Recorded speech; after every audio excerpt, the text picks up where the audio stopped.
The Congress can make this decision on its own. I don't believe I'm poking anyone in the eye.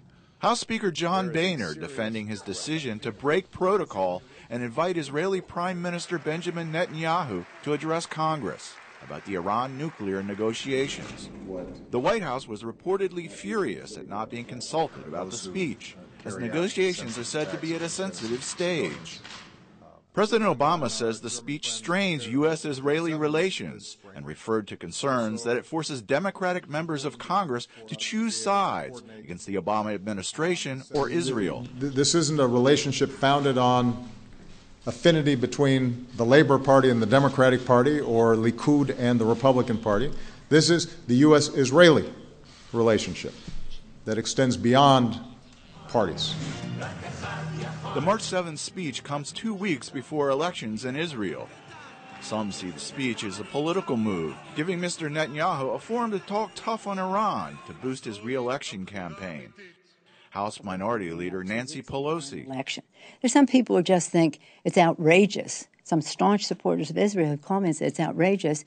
And they're supporters of Netanyahu, that our floor of the House would be exploited in that way for a political purpose in Israel and in the United States. But conservative Jewish organizations and conservative members of Congress see it differently.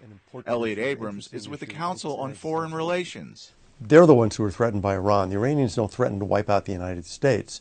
So if he has an opportunity to speak to Congress, when we know that Congress is going to act on this one way or another, I think it's hard for an Israeli prime minister to say, no, that's not important enough.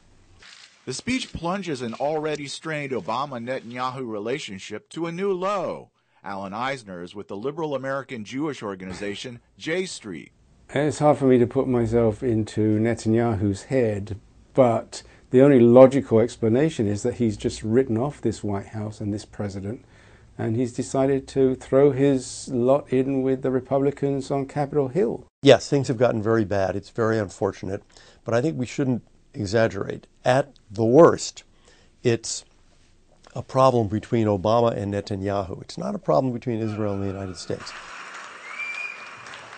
Calls for Mr. Netanyahu to cancel the speech are growing louder in the U.S. and Israel, but he has vowed to go ahead with it anyway. Jeff Swicord, VOA News, Washington.